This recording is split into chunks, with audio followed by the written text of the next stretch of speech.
Pornografi bukan lagi hal baru dalam perdebatan etika media massa Indonesia. Di sisi lain, pornografi menuntut subjektivitas tergantung siapa penilainya. Oleh karena itu, penelitian ini menggantikan pornografi dengan sexual explicit material. Pemetaan dilakukan untuk mengetahui subjektivitas media dalam memandang SEM dan menyebarkannya pada segmen pasar yang beragam. Selain itu, pemetaan relasi media pasar pengiklan yang tercermin dalam media policy juga dilakukan sebagai kajian terhadap etika media massa.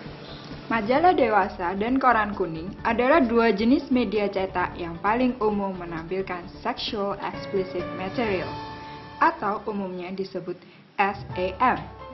Khusus majalah dewasa, konten SEM malah menjadi konten dominan. Artikel foto model seksi, tips, hingga reportase di majalah dewasa umumnya menampilkan SEM.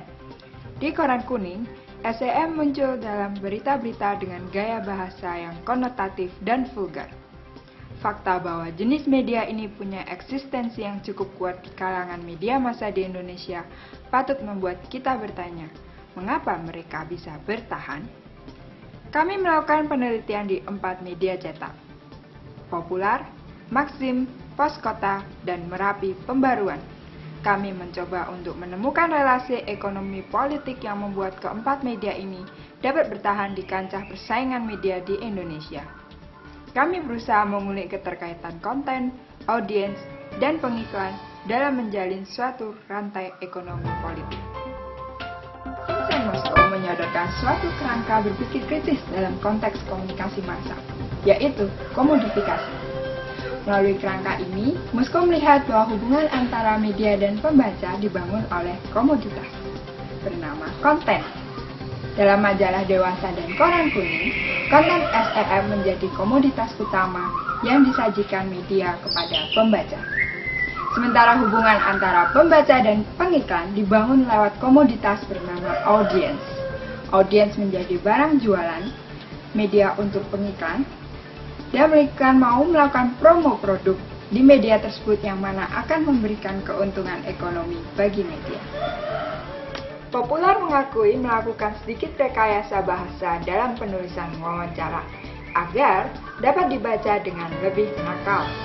Maxim secara gamblang mengungkapkan SEM as a gimmick agar pembaca tertarik. Berbeda dengan majalah pria, Pos Kota menekankan kultur redaksionalnya pada darah, perempuan, dan harta.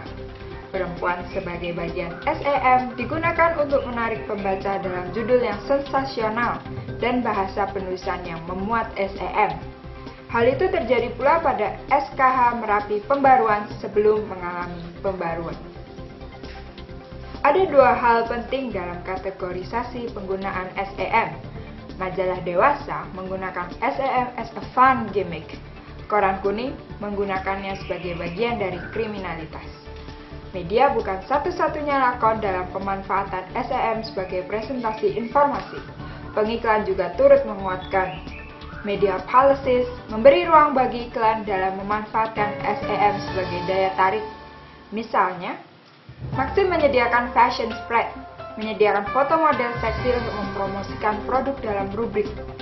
Rating yang ada di dalam majalah dewasa adalah legalisasi untuk menggunakan SEM. Pengiklan juga berupaya membentuk mitos sendiri dengan menempatkan iklannya pada majalah pria dewasa atau koran kuning. Pasar adalah kuncinya. SEM as a gimmick being more important than the information itself.